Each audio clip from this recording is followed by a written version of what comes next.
后来每一年为11月开始，就是流行感冒的高峰期，因为这个流感的病毒甲新冠病毒拢有发烧，或者是嗽的症头，为着要让医生会当正确来断病症，所以建议乡亲今年上好会当主动去注流感的预防针。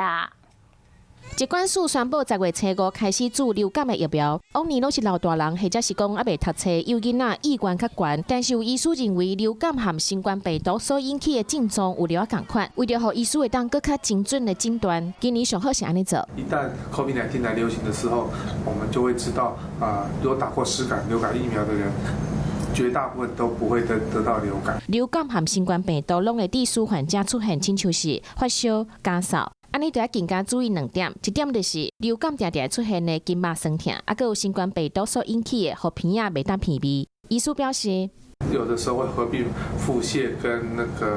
嗅觉异常，这是流感特别没有的。医师提醒，虽然讲新冠病毒会当伫鼻体啊表面活9天，超过流感病毒的1天到2天，但是这2种病毒只要是拄到漂白水，就会失去活性。只要是加强环境的消毒，较接洗手咧，就会当预防感染。